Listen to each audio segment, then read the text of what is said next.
Hello बच्चों, Gupta period में आप सभी का स्वागत है। एंशिएंट इंडियन हिस्ट्री का ये अगला लेक्चर है। अभी तक हम बेटा मौर्य पूरा पढ़ चुके हैं। मौर्यों के बारे में हमने पूरा कर लिया। उससे पहले हमने मगध पूरा कर लिया, जैन बुद्ध पूरा कर लिया, आईवीसी पूरा कर लिया, प्री हिस्टोरिक पीरियड कर लिया, सोर्सेज ऑफ इंडियन हिस्ट्री कर लिया, और उसके बाद पोस्ट मौर्य पीरियड में जितने लोग थे उनके बारे में बात कर ली।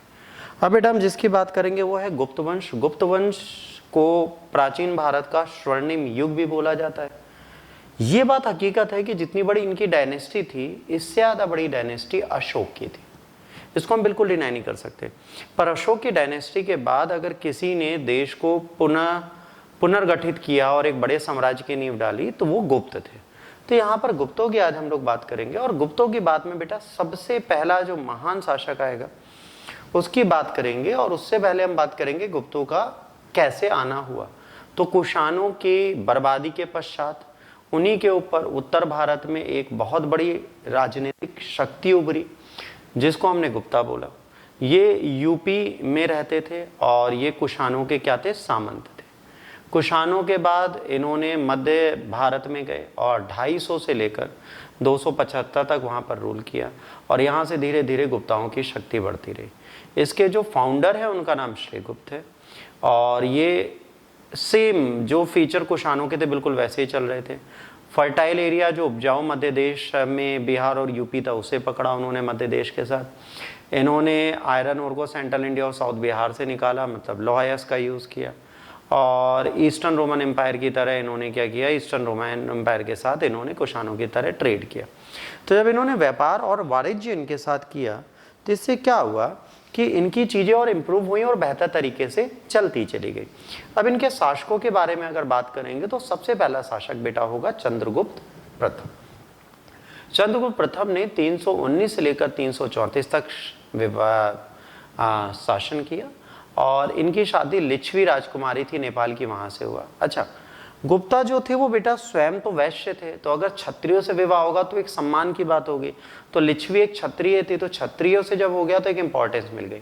और इन्होंने क्या किया था? गुप्त संवत स्टार्ट किया जो 319 एडी से प्रारंभ माना जाता है। अब इसके बाद समुद्रगुप्त आते हैं। समुद्रगुप्त सबसे ज्यादा महत्वपूर्ण और सर्वशक्तिशाली शासक माने जाते हैं। इन्होंने एग्रेशन की पॉलिसीज अपनाई। अच्छा, इनके बारे में प्रयाग प्रशस्ति है, प्रयाग प्रेस इंस्क्रिप्शन है जिसे हरिशेन साहब ने लिखा है। और हरिशेन साहब ने जब बच्चों से लिखा है तो इसे चंपू शैली में लिखा है और संस्कृत भाषा में। अच्छा, ठेठ संस्कृत में लिखा गया ये एक प्रयाग प्रशस्ति है। चंपू शैली का मतलब होता है पहले प्रोस फिर पोइट्री, फिर प्रोस फिर पोइट्री, गद्य पद्य, इस तरीके से इसको चलाया जाता है। तो एक बेहतर तरीके से आपको चीज़ें सिखाने का ये पूरा प्रयत्न करता है। तो हरिशेन ने इनके बारे में सारी चीज़ें लिखी। उसी से हमें पता चलता है कि इन्होंने अपने साम्राज्य में जो चीज़ें देखी वो 5 तरीके से जोड़ी। 8 राजा गंगा यमुना दोआब में इन्होंने डिफीट किए। ईस्टर्न हिमालय और उसके फ्रंटियर में नेपाल, बंगाल, असम और रिपब्लिक ऑफ पंजाब को ट्रिब्यूट देने के लिए कहा। फॉरेस्ट किंगडम जो थी उनको विंध्य रीजन में वो अपने कंट्रोल में लाए। 12 डेक्कन के स्टेट थे उनको कंट्रोल करके फिर से उनको वापस छोड़ दिया। शक और कुशानास जो श्रीलंका में थे उन्होंने भी इनका सबमिशन दिया।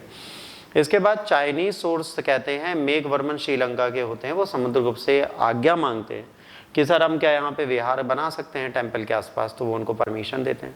प्रयाग प्रशस्ति समुद्रगुप्त के बारे में है। और ए स्मिथ इनको नेपोलियन ऑफ इंडिया बोलते हैं। अच्छा, नेपोलियन तो हारे थे, समुद्रगुप्त कभी हारे नहीं थे। तो ये तुलना जो है जो विदेशी लोग करते हैं, यूपीएससी पूछता है, बट कायदे से नेपोलियन और समुद्रगुप्त में बहुत अंतर है। सबसे पहले समुद्रगुप्त आए थे ना कि नेपोलियन।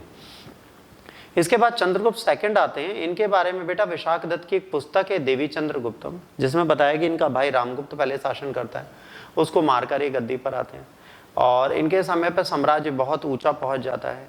इन्होंने लिमिट्स किए थे, मैरिज अलाइंसेस बहुत सारे किए थे।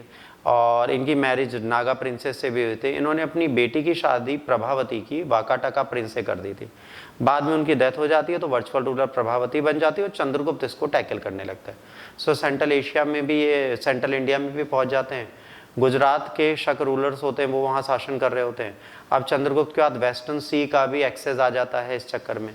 तो उज्जैन जो होती है इनकी दूसरी कैपिटल बन जाती है, उसकी प्रॉस्पेरिटी ये लाते हैं। मालवा और उज्जैन दोनों इंपॉर्टेंट्स रखते हैं इनके लिए।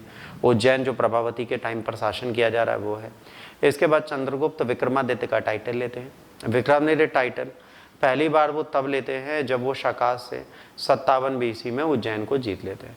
उज्जैन के कोर्ट में इनके 9 नवरत्न होते हैं, जिसमें कालिदास अमर सिंह बहुत प्रमुख हैं। कालिदास ने बहुत सारे नाटक लिखे हैं और अमर सिंह ने अमर कोश लिखी है, जो संस्कृत की पहली व्याकरण की डिक्शनरी है। फायान इनके शासनकाल में आता है और काफ़ी चीज़ें बता के जाता है। ठीक है बच्चों, इसके बाद क्या आता है? इसके बाद चंद्रगुप्त के बाद समुद्रगुप्त आते हैं, चंद्रगुप्त सेकंड आते हैं, कुमारगुप्त आते हैं, स्कंदगुप्त आते हैं, पुरुगुप्त आते हैं, कुमारगुप्त सेकंड आते हैं, बुद्धगुप्त आते हैं, नरसिंहगुप्त आते हैं, कुमारगुप्त आते हैं और विष्णुगुप्त आते हैं। कुमारगुप्त के बेटे चंद्रगुप्त सेकंड नालंदा यूनिवर्सिटी जो है इन्हीं के द्वारा लाई गई थी।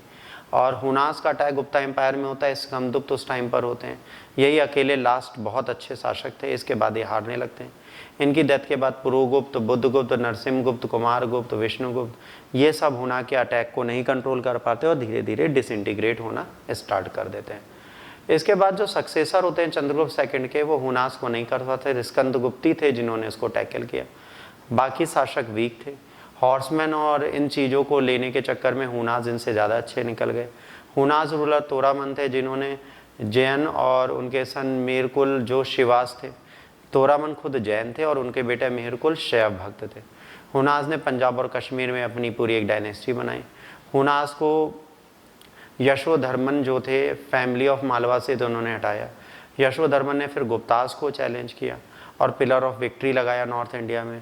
यशोवर्मन का शासन बहुत कम रहा, जिसने गुप्तास को तो पूरी तरह कमज़ोर कर दिया। इसके बाद गुप्तास के अंदर फेडरलिस्ट थी और धीरे धीरे धीरे धीरे राजवंश समाप्त होने की कगार पे आ गया। देखिए, इतिहास को बहुत धीरे धीरे पढ़िए, बहुत तेज़ी से पढ़ने की ज़रूरत है नहीं। पर अगर आप यूपीएससी की प्रिपरेशन करते हैं और आप चाहते हैं कि एक ऐसी संस्थान मिले जो आपको बेहतर तरीके से यूपीएससी की प्रिपरेशन कराए, तो ड्रीम आईएएस लाया है श्योर शॉट, जिसमें 100% एश्योरेंस आपको दिया जाएगा स्टैम्प पेपर पे लिख के। जीएस प्रीकम्स मेंस और इंटरव्यू का ऑनलाइन ऑफलाइन दोनों माध्यम से। अधिक जानकारी के लिए आप दिए गए नंबरों पर संपर्क कर सकते हैं। आज के लिए बच्चों इतना ही। अगर लेक्चर अच्छा लगा तो प्लीज़ लाइक, शेयर और सब्सक्राइब करना ना भूलें, क्योंकि आपकी एक छोटी सी मदद हमें आगे बढ़ाने का मौका देती है और आगे बढ़ने का मौका देती है। आप लोग छोटे छोटे शेयर करके हमें भी आगे बढ़ा सकते हैं, मोटिवेट कर सकते हैं, ताकि हम आपको पढ़ाने में और ज़्यादा ध्यान लगाएं और बेहतर तरीके से पढ़ाएं, क्योंकि हमारा मोटिवेशन आप लोगों से आता है। आज के लेक्चर के लिए इतना ही। God bless you all, take care, Jai Hind, Vande Mataram.